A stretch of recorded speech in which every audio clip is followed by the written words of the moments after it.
Olá, meus amigos, um dia de muita paz para todos nós.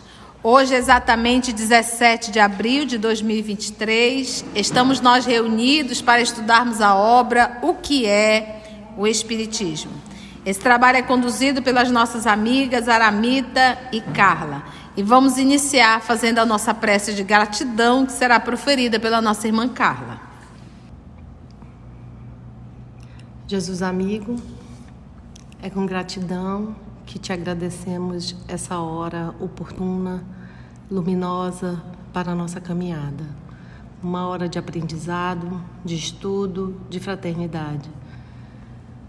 Diria até mesmo uma hora de refazimento para os cansaços, para as asperezas, para as escuridões. Mas, acima de tudo, um reviver da tua presença, da tua graça.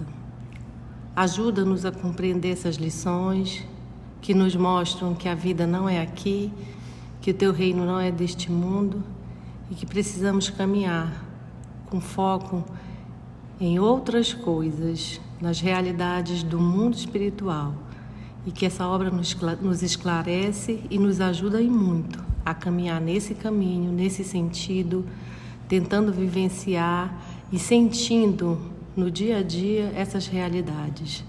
Obrigada, ajuda-nos hoje e sempre. Então, estamos na questão 145, respondendo agora as perguntas sobre o homem depois da morte. E a pergunta, vou repetir, e Carla continuará a leitura. Qual a situação da alma imediatamente depois da morte do corpo? Tem ela instantaneamente a consciência de si? Em uma palavra, que vê, que experimenta ela? Já estamos lá no 4º parágrafo, onde ele continua. A sensação que a alma experimenta nesse momento é também muito variável. A perturbação, sequente à morte, nada tem de penosa para o homem de bem. É calma e em tudo semelhante a que acompanha um despertar plácido. A sensação que a alma experimenta nesse momento é também muito variável. A perturbação que se segue à morte nada tem de penosa para o homem de bem. Então, o Livro dos Espíritos pergunta, assim, Kardec pergunta: o fato da criatura saber da continuidade da vida, isso facilita o processo da desencarnação? A resposta: muito. Mas uma vez mais eu te digo que o que pesa é a conduta moral. Por quê? A minha conduta moral, a minha vida mental, a minha vida física, a minha vida de cotidiano, ela me direciona a estar vinculados com determinados tipos de espíritos e com determinadas zonas, com determinados espaços. Então, ao sair do corpo, eu apenas vou ver com quem eu estava e aonde eu estava vibrando. Então, por isso é que ele fala aqui que ele diz aqui, a perturbação que se segue à morte nada tem de penosa para o homem de bem. Para o homem de bem. Porque o homem de bem foi um homem que se espiritualizou mesmo ainda estando na carne. O que nos leva a uma morte moral? O ser que só quer viver uma vida física, orgânica, de sensações, de prazeres, de desejos realizados. Uma criatura que se afastou totalmente da sua espiritualidade. Então é um ser humano racional, vamos dizer assim, mas horizontal, em que não se preocupou com o outro, não se preocupou com si, a não ser com seus desejos, com as suas vontades curtas e mesquinhas. Então aí realmente fica muito difícil o processo da desencarnação. Por quê? Por conta do apego. E apego, gente, não é uma coisa assim, vou me desapegar. Não é assim, não te ilude. Não é assim que a coisa acontece. O apego, você não vai dizer assim, vou me desapegar e desapegou. Você só exercita o desapego no dia a dia, abrindo mão de. Então eu só consigo me desapegar abrindo mão, deixando de. Essa é a forma do desapego. Então você desencarnou, todos os teus desejos, todas as tuas vontades, todos os teus apegos vão continuar. E isso também acaba promovendo uma perturbação muito grande para o espírito. Fala, filha. Eu tive uma experiência há muitos anos, eu tinha um amigo de juventude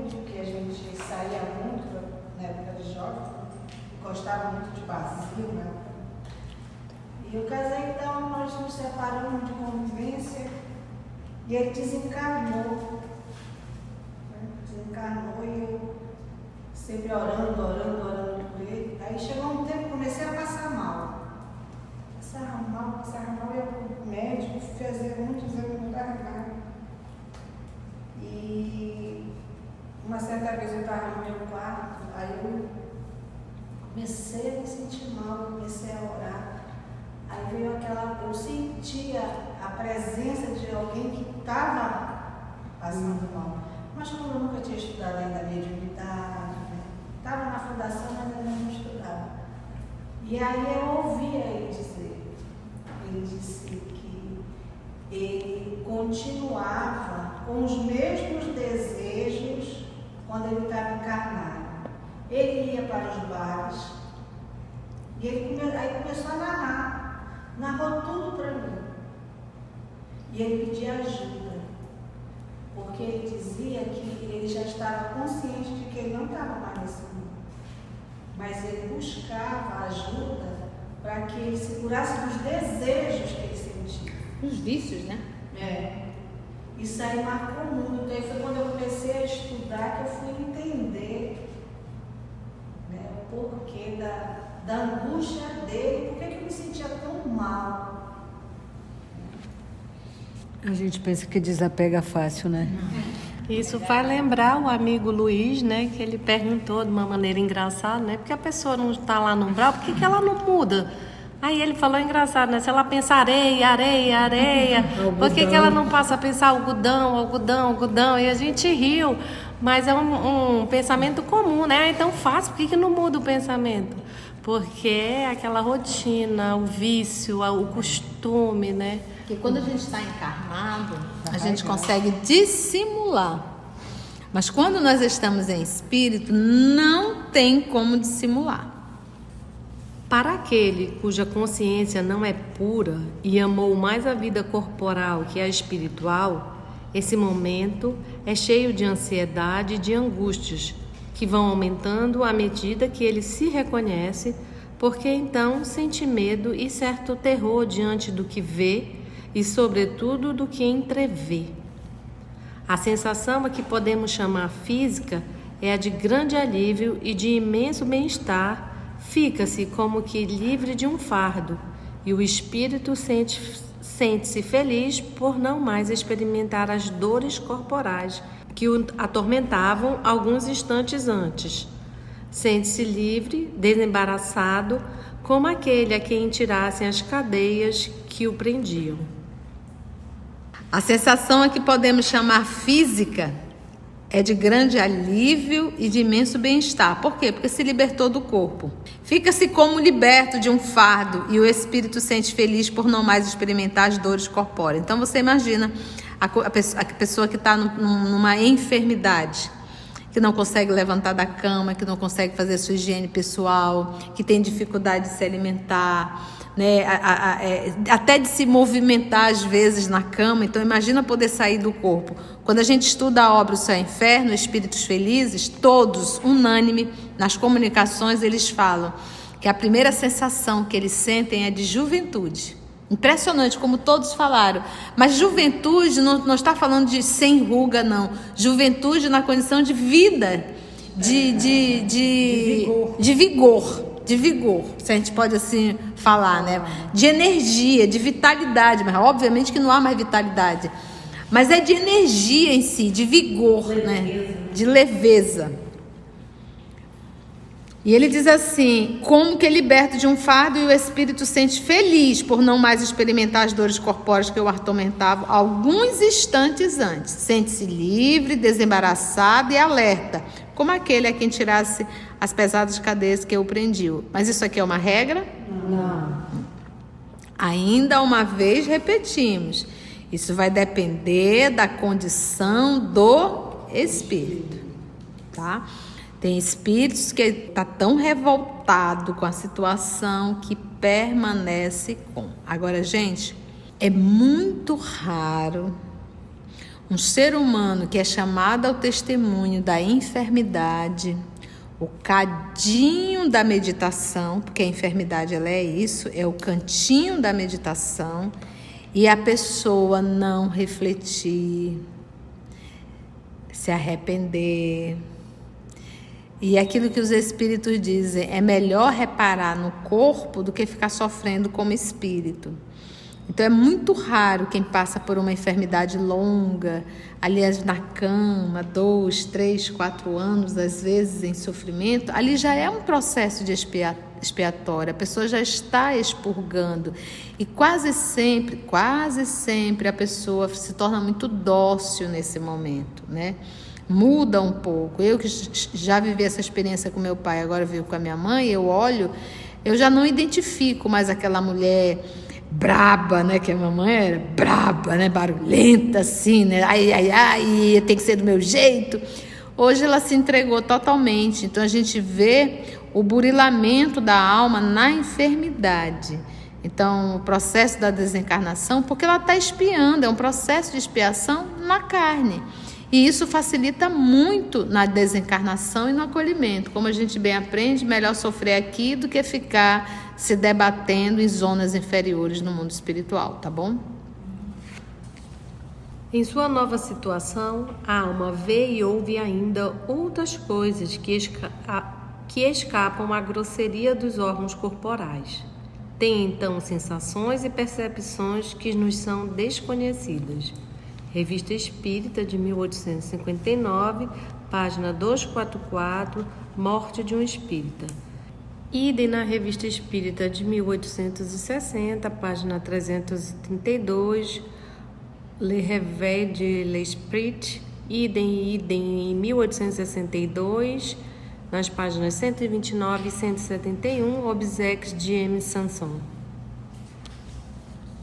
E aí eu acho que isso aí você pode falar, Revista Espírita, né? Então, quando ele fala em sua nova situação, ela vê e ouve outras coisas que escapam à grosseria dos órgãos, é porque enquanto encarnados nós estamos limitados aos 5 sentidos, né? E desencarnados, claro que tira os sentidos e a gente vê como um todo de maneira geral. Quanto mais for, como bem falou a tia, o homem de bem, praticou o bem, mais se depura a sua visão, a sua percepção da realidade ao redor. Aí, como já dizia um grande filósofo, a gente não vê a realidade como ela é. A gente vê a realidade conforme os nossos desejos.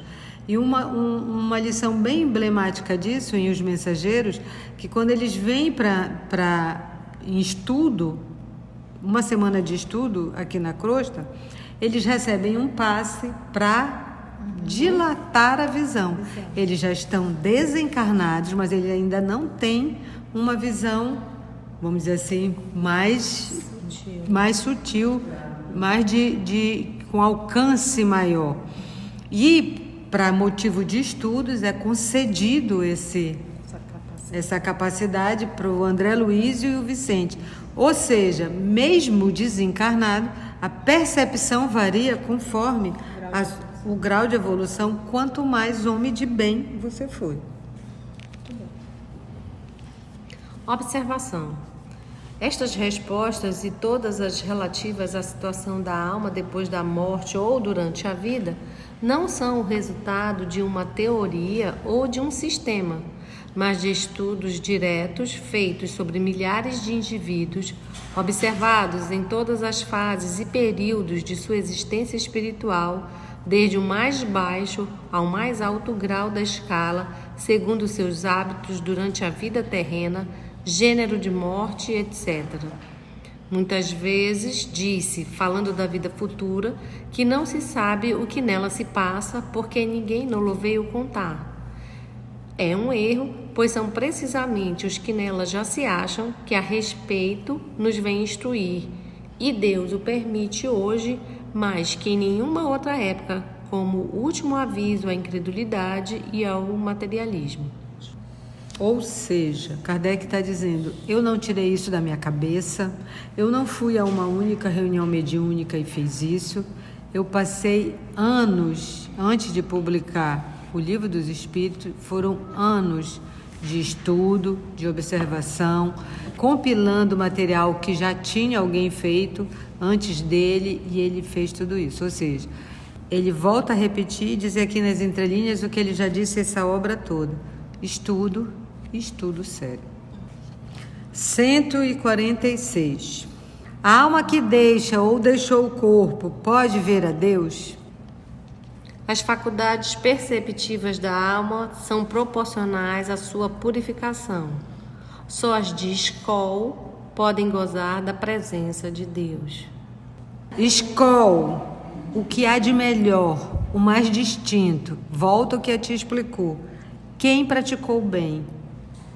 Como pode qualquer um de nós, espíritos da terceira ordem, tá, gente, estou falando só de mim, espíritos de terceira ordem, imperfeito, egoísta, rancorosa, ver Deus? Esquece isso. Parece assim, que Deus diz assim, não quero ver não. Não, comigo só espírito de escola, não é verdade? O que o livro dos Espíritos diz? Que nós não conseguimos sentir Deus, entender Deus e logo não conseguimos ver Deus. Então a gente começa a perceber, porque quando você fala em Deus, a gente ainda consegue humanizar. A gente está imaginando uma figura da nossa frente, com cabeça, olho, perna, braço. Não é isso. Por isso que a pergunta não é quem é Deus, é que é Deus, sem o artigo definido, não colocou nem o O na frente para não definir. Que é Deus. Então, em verdade, não é que Deus diz, não quero ver fulano porque não é um espírito superior. Isso não existe. O espírito inferior, ele não consegue ver a Deus. Não tem, falta para ele o sentido, conforme o livro dos Espíritos. Mas Deus nos vê, a todos, nós somos criatura dele. Então a gente percebe que é um algo mais. O João Evangelista, quando ele vai falar de Deus, ele diz: Deus é amor. E quando a gente vai estudando, a gente vai percebendo o que caracteriza um espírito nobre, a sua capacidade de amar. Então a gente observa que quando você fala em Deus, em Criador, a gente fala em amor. Porque a maior lição de Jesus foi: amai-vos uns aos outros como eu vos tenho amado. O amor. Quando ele fala do perdão, quando ele fala do servir, quando ele fala do cuidado, tudo isso é amor. Né? Então nos falta um sentido, nos falta ainda essa capacidade de amar para a gente poder ver Deus. Então não vamos imaginar Deus em um local determinado em que a gente vai chegar lá e dizer: oi Deus, vim te visitar. Não é. Por isso é que ele diz, olha, as faculdades perceptivas da alma são proporcionais à sua depuração. As faculdades perceptivas, olha o que ele falou. Que consegue perceber, que consegue ver. Só as almas de escola podem gozar da presença de Deus. Por quê? Porque elas têm percepção que nós não temos. Aí você pensa: Deus vai estar em tal lugar? Deus está aqui. Você acha que Jesus deixou de ver Deus quando ele encarnou? Fale, querida. Não será o que foi colocado, porque sempre foi colocado assim, desde a minha infância, né? Deus como um homem. E a gente ouve muito. Mas não é isso que atrapalha. O que atrapalha é a nossa ausência do amor. Ajustamento moral. É a ausência do amor. Entendeste? A ausência do amor. Não. O ponto ápice é a ausência do amor, porque os nossos comportamentos são animais. Não é conceito, né? É vivência. Nós estamos muito mais próximos da animalidade. Eu digo, gente, eu convivo com 3 animais dentro de casa: o Bob Marley, o Simba e a Lua Cristina, a gata e 2 cachorros. E eu vejo o comportamento deles e me deparo com os nossos comportamentos. Você sabia que cachorro briga? A gente também briga um com o outro. Você sabia que a Lua Cristina encrenca com Bob Marley? Nós encrencamos. Implica de propósito. Implica de propósito mesmo. Somos nós. Então, como é que a gente pode ver Deus se nós ainda nos comportamos como animais? Então, quanto maior a capacidade de amar, isso é a característica de espírito superior. Logo, ele consegue ter essa faculdade perceptiva para poder, como ele usa o termo aqui, gozar da presença de Deus. Porque Deus não está em todos os lugares? Ele não é onipotente, onipresente, onitudo? Sabe o que eu me lembrei? Sabe o que eu me lembrei do Pão Nosso que a gente gravou? O Venha a nós o vosso reino. Já está aqui. Falta eu fazer o meu esforço para eu enxergar o reino. Senhor? É por isso que o espírita não pode parar de ler o livro dos espíritos. É verdade. Pode ler outras obras, deve ler sem problema, mas quando acaba de ler o livro dos espíritos, Volta. começa de novo, porque isso é base. Primeira questão, Kardec, os espíritos já colocam, para tirar a dúvida, é a inteligência suprema de todas as coisas, causa primeira de todas, não, é a inteligência suprema de todo o universo, Inteligência suprema, causa primeira de todas as coisas. Mas o que me surpreendia mais no início é a diferença, porque eu, quando eu fui muito criancinha, morava perto de uma igreja, e eu experimentei umas 2 semanas no catecismo na igreja católica. E lá na época a pergunta sobre Deus era: quem é Deus? Já está humanizando, aí ele coloca: é o Espírito perfeitíssimo, Criador dos céus e da terra. Kardec não pergunta quem, como você colocou agora há pouco, pergunta que. Se eu não sei o que é, como é que eu vou saber quem? Eu já estou humanizando. Eu estou colocando um ser. Ou se tivesse colocado o artigo definido o, né? O que é, não. Que é Deus? Então ele pergunta que. Tem como definir? Não tem como definir. E a resposta. Inteligência E um pouquinho suprema. depois, os Espíritos dizem que Nos falta quando o sentido. Espírito estiver mais desenvolvido, ele Compreenderá. o compreenderá e o verá. E o sentirá, né? E o sentirá.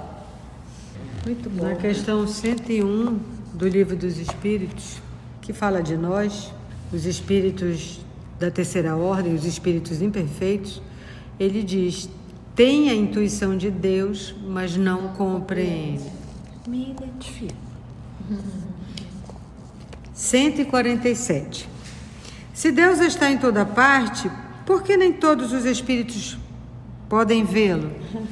Deus está em toda parte, porque em toda parte ele irradia, podendo dizer-se que o universo está mergulhado na divindade, como nós o estamos na luz solar. Os espíritos atrasados, porém, estão envolvidos numa espécie de nevoeiro que o oculta a seus olhos e que se não dissipa senão à medida que eles se desmaterializam e se purificam. Os espíritos inferiores são, pela vista, em relação a Deus, o que os encarnados são em relação aos espíritos, verdadeiros cegos. Tem espírito? Tem. Está enxergando? Não.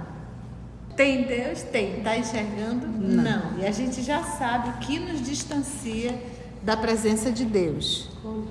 Conduta moral. O que nos aproxima? A capacidade de amar. E o que é amar? Sacrificar-se. O sinônimo de amor é sacrifício. E sacrificar o que é? Fazer o que tu não quer, mas o que deve. Eu acho legal essa palavra sacrifício. É tornar sacro o teu ofício. Como diz Emmanuel, deveres retamente cumpridos. 148. Depois da morte, tem a alma consciência da sua individualidade? Como a constata e como podemos constatá-la? Se as almas não tivessem sua individualidade depois da morte, isto para elas, como para nós, seria o mesmo que não existirem. não teriam caráter algum distintivo. A do criminoso estaria na mesma altura que a do homem de bem, donde resultaria não haver interesse algum em fazermos o bem. A individualidade da alma é mostrada de modo material, por assim dizer, nas manifestações espíritas, pela linguagem e qualidades próprias de cada qual. Uma vez que elas pensam e agem de modo diferente, umas são boas e outras mais, umas sábias e outras ignorantes, querendo umas o que outras não querem, o que prova evidentemente não estarem confundidas em um todo homogêneo. Isto sem falar das provas patentes que nos dão de terem animado tal ou tal indivíduo na Terra. Graças ao espiritismo experimental, a individualidade da alma não é mais uma coisa vaga, porém o resultado da observação. A própria alma reconhece sua individualidade porque tem pensamento e volição próprios, que distinguem uma das outras, verificando ainda a sua individualidade por seu invólucro fluídico ou perispírito, espécie de corpo limitado que faz dela um ser distinto. Observação.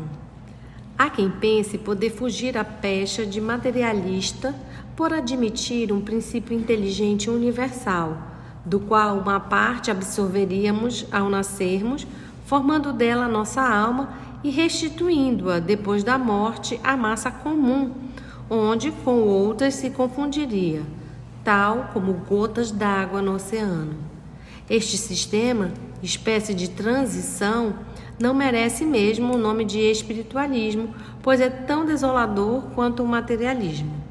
O reservatório comum do conjunto universal equivaleria ao aniquilamento, porquanto ali não haveria mais individualidades.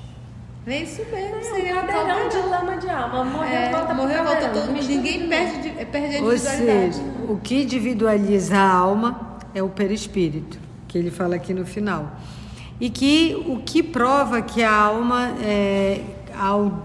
ao deixar o corpo, ao desencarnar, conserva a sua individualidade. Ele disse, ora, a diferença das comunicações, as comunicações de tudo quanto é tipo. No próprio, como a tia já falou hoje, no céu e inferno a gente vê as almas felizes, as infelizes.